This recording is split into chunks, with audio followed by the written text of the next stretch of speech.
우리는 주의 복음을 땅끝까지 증가하라는 그 명령에 순종하며 하루하루 살아가고 있습니다. 여러분을 통해 복음은 땅끝까지 증거되어질 것입니다. 바로 주님이 우리를 위하여 이 땅에 오셨듯 여러분도 이웃과 세상을 향해 한 걸음 나아가시는 귀한 발걸음이 되기를 축복합니다. 그래서 오늘도 우리 119 우리의 표회를 함께 고백하고 또 말씀으로 나아가도록 하겠습니다. 119 한 사람이 한 영혼을 구원하기. 아멘. 어쩌면 이 제목 그대로인 것 같습니다. 너희도 행하게 하려 하여.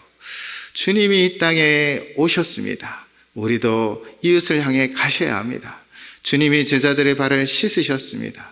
우리도 우리 이웃을 씻기고 또 우리를 이웃을 섬기는 삶의 자리로 나아가시기를 주님의 이름으로 부탁을 드립니다.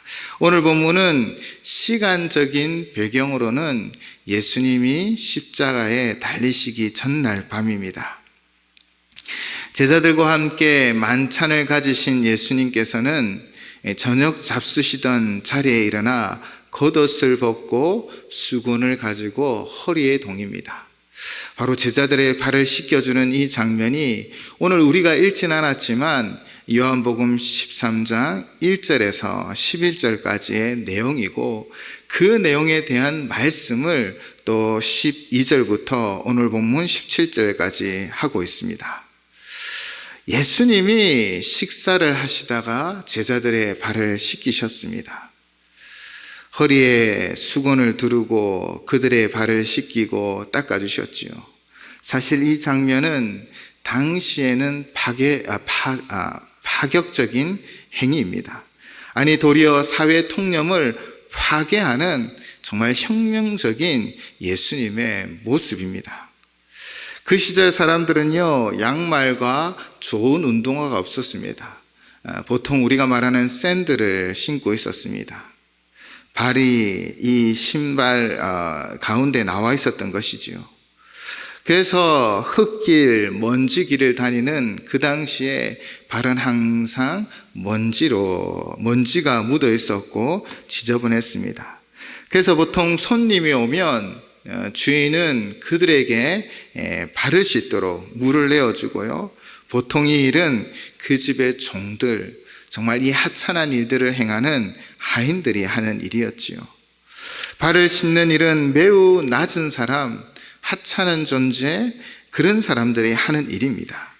그러므로 제자들이 가끔은 선생님의 발을 씻기는 일은 있었지만 그 당시 랍비인 선생들이 제자들의 발을 씻기는 일은 상상조차 할 수 없는 일이었지요. 그러니 모두 다 당황하였습니다. 역시나 베드로는 대표로 예수님께 말하지요. 주여, 주께서 내 발을 씻으시나이까 묻습니다. 그때 예수님께서는 내가 하는 것을 내가 지금은 알지 못하나 이후에는 알리라 라고 말씀하시지요. 그러나 베드로는 이를 받아들일 수 없었습니다. 왜냐하면 그 당시 사회 통념으로는 도저히 받아들일 수 없는 일이기 때문입니다. 그래서 작은 실랑이가 벌어집니다. 요한복음 13장 오늘 8절 말씀을 보면요, 베드로가 이르되 내 발을 절대 씻지 못하시리이다. 내 발은 절대 씻지 못합니다 라고 그가 말하고 있습니다. 그때 예수님께서 대답하여 말씀하시지요. 내가 너를 씻어주지 아니하면 내가 나와 상관이 없느니라. 이 말씀에 베드로는 예수님이 이 발을 씻어주는 것이 중요하다 생각하며 이렇게 말합니다. 발뿐 아니라 손도 머리도 다 씻어주십시오. 이때 예수님은 이렇게 말씀하시지요. 이미 목욕한 자는 발밖에 씻을 필요가 없느니라. 그러면서 뼈아픈 말씀을 10절에 남겨두십니다. 너희가 깨끗하나 다는 아니니라 하시니. 그리고 다음 11절을 보시면 이는 자기를 팔 자가 누구이신 줄 아심이라 라고 기록하고 있습니다. 주님은 아셨습니다. 여기에 함께 있는 자 중에 내가 발을 씻겨주고 그 발을 닦는 그 중에 자신을 배신할 자가 있다라는 것을 아셨다라는 것입니다. 그런데 놀라운 하나님의 은혜는 무엇입니까? 주님의 사랑은 무엇입니까? 주님은 끝까지 동일한 은혜와 사랑을 베풀어 주셨습니다. 주님의 은혜는 늘 동일했습니다. 잘한다고 능력 있다고 은혜를 베푸신 것 아닙니다. 예수님은 사람 그 자체를 향한 은혜를 베푸시고 사랑을 베푸셨다라는 것입니다. 오늘도 주님의 사랑은 우리와 함께 하실 줄을 믿습니다. 우리가 한 주간 성공하고 잘했기 때문이 아닙니다. 우리가 한 주간 뒤돌아보면 성공만 하였습니까? 아니요. 실수도 하고 실패도 있었지요. 우리는 100점이 아닌 인생을 살아가고 있습니다. 그러나 오늘도 주님은 우리 자체를 사랑하셔서 우리에게 은혜 베풀어 주시고 우리의 연약하고 실수로 더럽혀진 발을 씻어 주시며 우리를 그 보혈의 은혜로 덮어 주심을 믿습니다. 예수님의 사랑은 자신을 배신할 그 사람을 끝까지 품고서 그의 발도 씻겨주신 사랑인 것이지요. 이런 사랑으로 우리와 함께 하심을 믿습니다. 누구든지 어떤 사람이든 그분의 사랑에는 한계가 없고 멈춤이 없는 사랑임을 우리는 발견하게 되어지지요. 우리 인생을 향한 그분의 사랑이 돌이키는 영혼을 일으켜 세워주시고 죽게 다가오는 자를 긍휼히 여겨주시며 회개하는 자에게 회복의 역사를 만들어 주실 줄을 믿습니다. 사실 오늘 이 본문을 먼저 묵상하면서 교사로 수고할 때 우리가 해야 할 일은 무엇인가? 바로 사람, 아이들 그 자체를 사랑하는 것이다 라는 생각이 들었습니다. 사실 엄밀히 말하면 그 영혼이 잘 되고 복되는 것은 교사의 손에 달려있는 것 아닌 것 같습니다. 우리가 읽진 않았지만 세족식을 할 때 거기에는 누가 있었습니까? 베드로도 있었습니다.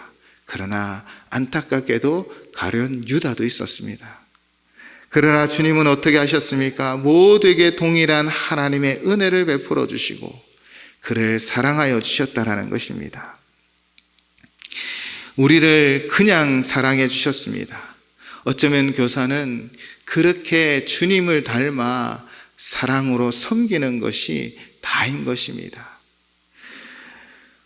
어떻게 하나님은 사랑하셨습니까? 사실 하나님은 저에게도 큰 은혜를 베풀어 주셨습니다. 부족하고 연약한 저에게 여러분을 통해 저의 사랑의 탱크가 가득 채워주게 하셨지요. 그리고 그 이유는 저의 몫인 것입니다. 우리는 오직 사람 그 자체를 사랑하고 섬겨주시기 바랍니다. 이처럼 제자의 발을 씻기신 예수님은 오늘 본문에서 제자들에게 분명히 말씀하십니다. 12절 말씀입니다. 그들의 발을 씻기신 후에 옷을 입으시고 다시 앉아 그들에게 이르시되 내가 너에게 행한 것을 너희가 아느냐. 여기에 예수님의 의도가 담겨 있죠. 단순히 위대하신 주님이 자신의 발을 씻겼다라는 그 행위만을 기억하기를 원치 않았습니다. 정말 주님이 알리고 싶어 하시는 것이 있었습니다. 이 사건을 통해, 이 행위를 통해 그들이 알고자 알았으면 하는 것이 있다는 것이지요. 오늘도 주님은 우리에게 말씀하십니다. 우리의 발을 씻기시며 우리에게 은혜 베푸시며 우리를 회복시키시는 그 은혜 가운데 그 이유를 아느냐라고 물으시는 것 같습니다. 왜 주님이 우리를 그렇게 사랑하여 주시고 우리를 회복시켜 주십니까? 그 이유는 우리를 향한 사랑이었지요. 배반할 제자의 발까지 씻겨주시며 끝까지 우리를 포기하지 아니하시고 사랑으로 세워주셨습니다. 사실 우리의 발은 보이는 더러움만이 있는 것이 아니지요.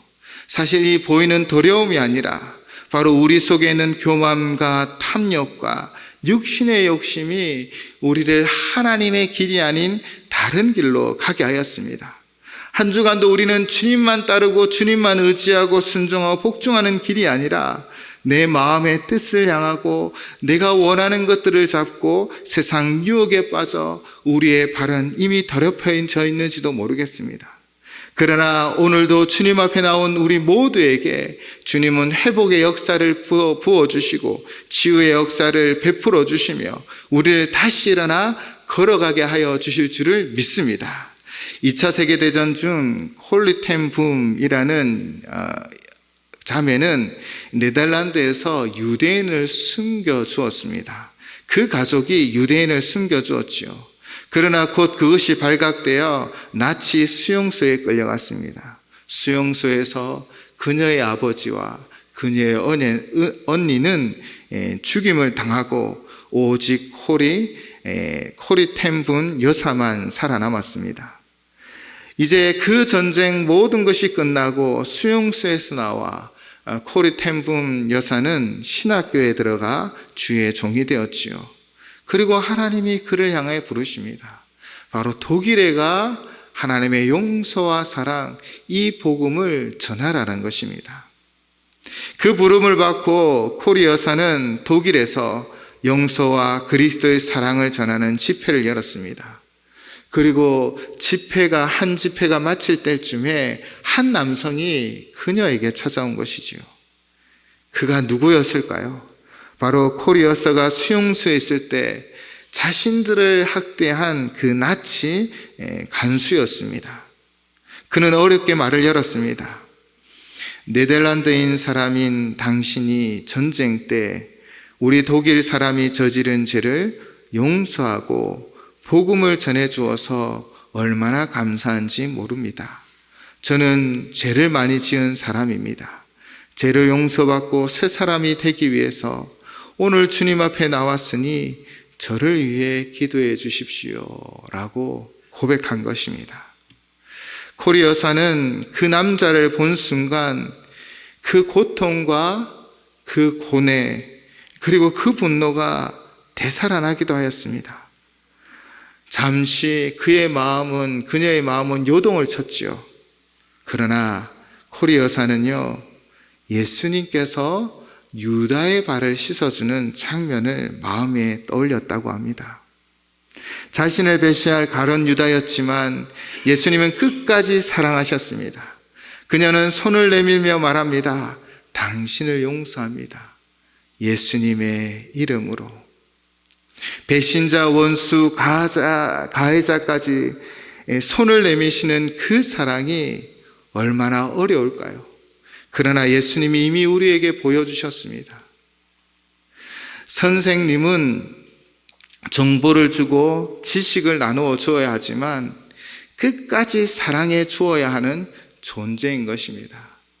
그 사랑을 받고 어쩌면 그 사랑을 받지 않는 것은 그 선생님의 책임이 아닙니다. 그러나 주님께서 사랑하셨듯 우리도 끝까지 사랑해야 하는 것입니다. 우리 모두는 누군가에게 가르치는 존재로 살아가지요.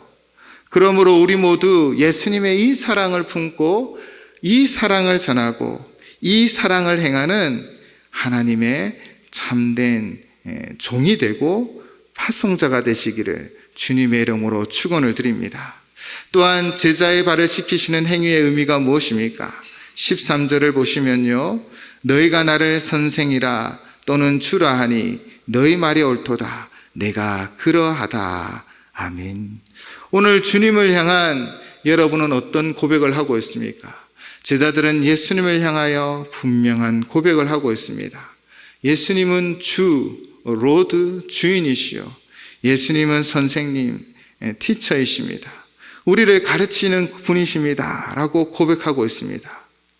그런 그분이 우리의 발을 씻어주고 우리의 발을 닦아주셨다라는 것입니다.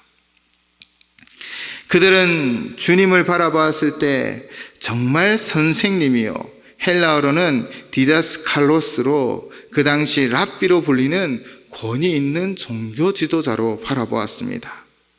당시 랍비들은 율법을 해석하고 가르치는 권위가 있었지요. 제자들은 선생님의 말에 따라 살며 그의 삶과 사상을 본받은 것을 최고의 가치로 여겼습니다. 그렇다면 예수님은 어떤 선생님이었습니까? 예수님은 단순히 율법을 가르치는 정도가 아니라 그 말씀 자체에 권위가 있었지요. 마가복음 1장 22절에는 이렇게 기록하고 있습니다. 무사람이 그의 교훈에 놀라니 이는 그가 가르치는 것이 권위가 있는 자와 같고 서기관들과 같지 아니함이러라. 아멘. 예수님의 가르침은 당시 랍비들과 달랐습니다. 그분은 정말 진리를, 하나님의 나라를 가르치며 그들의 삶의 변화를 말씀하여 주셨습니다. 그 말씀에 능력이 있었습니다. 그리고 그들은 주라고 고백하였습니다. 헬라어로는 크리오스입니다. 주인, 지배자, 권위자로 해석되어지지요. 예수님을 주라고 그들은 고백하였습니다. 내 인생의 결정권자이고 내 인생의 모든 것을 지배하고 다스리시는 분이시기에 그들은 순종하는 삶을 살아가야 한다라고 고백하고 있는 것입니다. 그래서 예수님은 마태복음 7장 21절에 이렇게 말씀하시지요. 나더러 주여 주여 하는 자마다 다 천국에 들어갈 것이 아니요 다만 하늘에 계신 내 아버지의 뜻대로 행하는 자라야 들어가리라. 아멘. 여기서 주여라는 이 단어가 바로 퀴리오스입니다. 이는 마치 우리 인생의 운전대를 주님께 맡기고 나아가며 순종하는 것을 말하고 있는 것이지요. 우리의 인생의 주인이 주님이시고 우리의 인생을 인도하시고 이끌어가시고 다스리시는 분은 주님이시기 때문에 우리가 단순히 당신이 주인입니다라는 고백이 아니라 바로 그 말씀에 순종하며 그 말씀을 따라가는 것입니다. 이처럼 예수님을 제자들은 어떻게 고백하고 있습니까? 가르침에 권세가 있으신 분, 참된 진리를 가르치는 진정한 우리의 선생이요 또한 우리 인생의 진정한 주권자이신 주님이라고 고백하고 있습니다.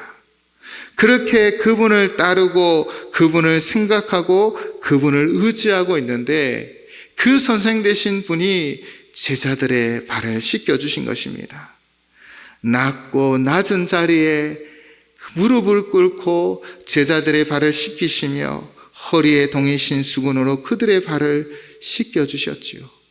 겸손히 섬김의 본을 보여주신 것입니다. 오늘을 살아가는 우리는 어떻게 살아가고 있습니까? 여러분은 정말 예수님을 나의 선생님으로 나의 삶을 가르치시고 또 그 말씀으로 우리를 인도하시는 분으로 인정하고 있습니까? 그렇다면 그분의 가르침을 배우고 따르고 있습니까? 여러분 정말 주님을 주인으로 내 삶의 주권자를 가지신 나의 주인으로 고백하고 있습니까?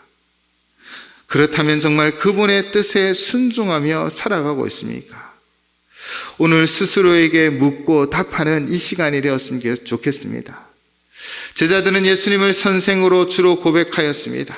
그리고 그 고백이 옳다라고 말씀하신 뒤에 그리고 14절 15절로 이렇게 말씀하십니다. 내가 주와 또는 선생이 되어 너희 발을 씻었으니 너희도 서로 발을 씻어 주는 것이 옳으니라. 내가 너희에게 행한 것 같이 너희도 행하게 하려 하여 본을 보였노라. 아멘. 예수님이 우리의 진정한 스승이 되시고 예수님 우리 인생의 진정한 주인이 되시기에 우리는 순종하고 따르는 삶을 살아가야 하는 것이지요. 오늘 예수님은 분명하게 말씀하십니다.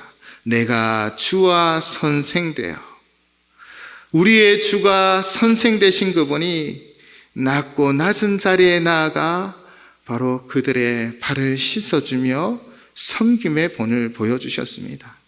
당시 통념으로는 도저히 이해할 수 없고 그렇게 되어질 수 없었기에 베드로는 처음에는 그것을 거부하게도 할 정도로 이 일은 그들의 상상을 초월한 일이었습니다. 바로 예수님은 이 세상을 그것들을 역전시키시는 것이지요. 모두가 발을 씻기는 사람을 하찮은 존재로 생각하였지만 그 하찮은 존재까지 주는 내려가셔서 바로 섬김의 본을 보여주셨습니다. 세상의 생각들을 변화시켜 주셨습니다. 이는 마치 가나안 혼인잔치에서 포도주가 떨어졌을 때 예수님은 정결 예식을 위하여 두었던 돌 항아리에 물을 가득 채우라고 합니다. 이 돌 항아리는 어떤 돌 항아리입니까? 바로 손과 발을 씻는 허들의 물을 담아두는 돌 항아리입니다.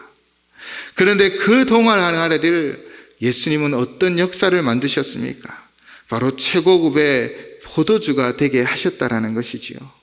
하찮게 여기지는 돌 항아리의 물이지만 그러나 최고급 포도주가 되어지게 하셨듯이 예수님은 세상에는 하찮게 보이는 모든 것들을 역전시키시며 진정한 하나님의 일이 무엇인지를 보여주고 우리가 걸어가야 할 길이 어떤 길인지를 보여주시며 우리에게 본을 보여주셨습니다.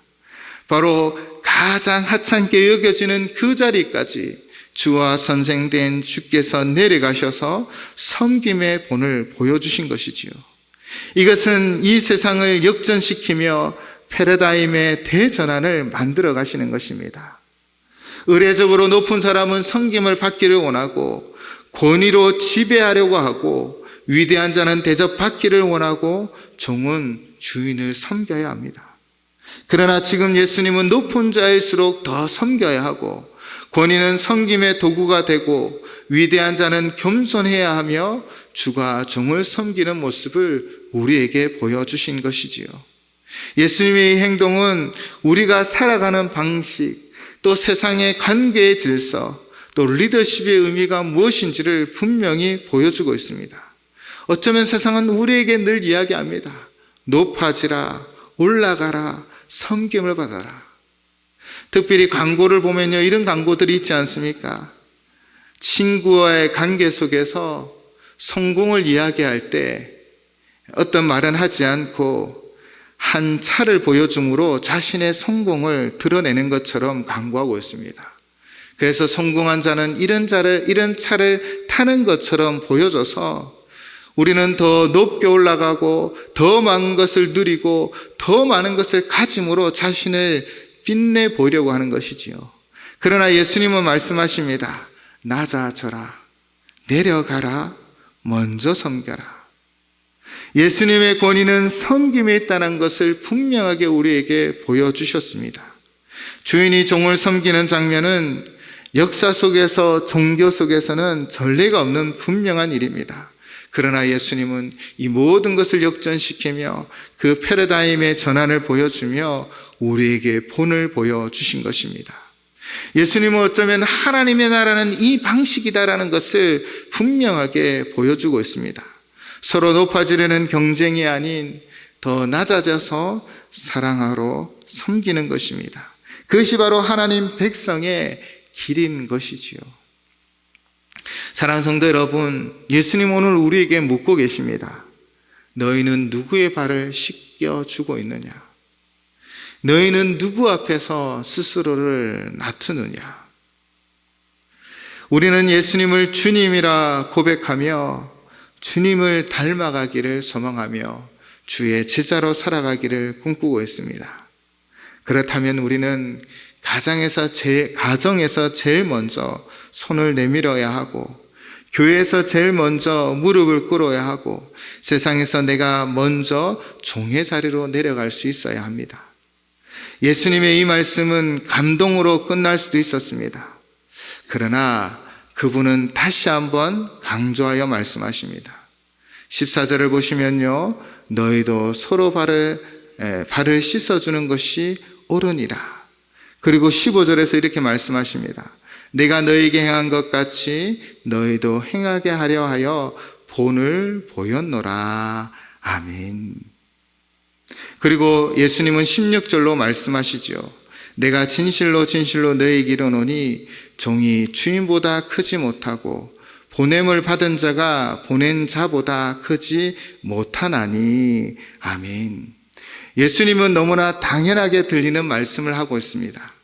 종이 주인보다 크지 못하고 보냄을 받은 자가 보낸 자보다 크지 못하다라는 것입니다. 누가 들어도 맞는 말이지만 예수님은 진실로 진실로라는 단어를 우리에게 강조하며 우리의 삶이 어떠해야 함을 말씀하고 있는 것이지요. 우리는 예수님보다 높아질 수 없습니다. 우리는 예수님보다 위대한 존재가 아닙니다. 그럼에도 불구하고 우리는 예수님의 이 행위에 대하여 판단하려 하고 생각만 하려 하는 것은 아닙니까? 우리는 진정한 종이 되어지고 우리는 진정 보내는 자가 되어져 섬김으로 나아가셔야 합니다. 그렇게 우리가 섬길 때 우리 안에 역사가 일어나는 것이지요. 우리는 누군가에게는 다 가르치는 존재가 되어지고 우리는 누군가에게 다 영향을 주는 사람이 되어질 것입니다. 그때 우리가 기억해야 할 것은 본을 보이신 주님의 말씀이지요. 또 주님의 행위인 것입니다. 우리가 누군가에게 가르치려고 할 때, 우리가 누군가에게 영향을 주려 할 때 제일 먼저 보여야 하는 본은 바로 겸손히 섬기는 것입니다. 우리 아이들이 아무리 작을지라도 장난꾸러기일지라도 내 마음 정말 약속을 하고 다음 날 손바닥 뒤집듯 그렇게 약속을 했는데 수련회 아침에는 연락을 받지 않는 아이일지라도 우리는 그들을 향하여 주님의 사랑으로 먼저 섬김으로 나아가셔야 하는 것입니다. 그 섬김을 통해 하나님의 뜻이 이루어지게 되어질 줄을 믿습니다. 또한 제가 16절을 묵상하며 이런 생각이 들었습니다. 우리가 때로는 행하려고 할 때, 우리가 때로는 가르치려고 할 때, 우리가 때로는 영향을 주려고 할 때 뭔가 완전하게 이루려고 하는 욕심이 있을 때도 있습니다. 때로는 그것이 우리의 열정이지만 그러나 우리가 그의 영혼을 변화시킬 수 없기에 때로는 변화되지 않는 그 사람 때문에 그 영혼 때문에 우리는 낙심하고 또 때로는 포기하고 때로는 할 수 없다라는 생각이 드는 것 같습니다. 그러나 주님이 우리에게 무엇을 말하고 있습니까? 종이 주인보다 크지 못하고 보냄받은 자가 보낸 자보다 크지 못하다라고 말하고 있습니다. 우리의 연약함을 인정하시기 바랍니다. 우리가 해야 할 일은 섬기는 것입니다. 우리가 해야 할 것은 사랑하는 것입니다. 그리고 그 결과는 주님께 맡기시기 바랍니다. 사실 한 해를 마무리하다 보면 우리 선생님들 가운데 많은 기쁨도 있지만 또 대부분 실망도 있고 아쉬움도 있어 힘들어하기도 하십니다. 그러나 주님이 우리에게 이렇게 말씀하시는 것 같습니다. 종이 주인보다 낫지 아니하고 보냄을 받은 자가 보낸 자보다 크지 못하다. 너의 할 일을 다하였고 수고하였으니 그것이 너에게 촉하다라고 말씀해 주실 것입니다. 그리고 약속하시는 것이 무엇입니까? 17절 말씀입니다. 너희가 이것을 알고 행하면 복이 있으리라. 아멘. 우리가 오직 주님의 말씀대로 사랑하고 섬기면 하나님의 역사가 우리 가운데 반드시 일어나게 되어질 것입니다. 그리고 그 섬김에는 보상이 반드시 있을 것입니다. 마태복음 10장 12절 13절에서 제자들을 파송 보내며 복음을 전파하라 하였을 때 예수님이 이런 말씀을 하십니다. 또 그 집에 들어가면서 평안하기를 빌라. 그 집이 이에 합당하면 너희 빈 평안이 거기 임할 것이요 만일 합당하지 아니하면 그 평안이 너에게 돌아올 것이니라. 아멘. 예수님은 약속하셨습니다. 하나님은 여러분이 뿌리고 수고한 그 열매를 반드시 자라나게 하여 주실 것이고 보상하여 주실 줄을 믿습니다. 때로는 우리의 보기에는 역부족이고 때로는 우리가 많은 것을 부어도 깨어진 항아리처럼 흘러가 버리는 것처럼 보일지라도 하나님이 기억하여 주셔서 하나님이 보답하여 주시고 하나님께서 열매 맺게 하여 주실 줄을 믿습니다. 예수님의 그 섬김과 사랑이 베드로를 다시 살렸던 것을 기억해 주시기 바랍니다. 베드로는요, 예수님을 3번이나 부인하고 저주까지 하였습니다. 그러나 예수님은 다시 베드로에게 찾아가셨습니다. 그 베드로가 변화되어 놀라운 일을 이루어 갔던 것처럼 우리도 사람 그 자체를 사랑하고 연약함이 있고 부족함이 있지만 우리가 서로 사랑할 때 세상이 변화되고 우리 교회가 변화되고 열매 맺는 역사가 반드시 일어나게 되어질 줄을 믿습니다. 함께 기도하시겠습니다.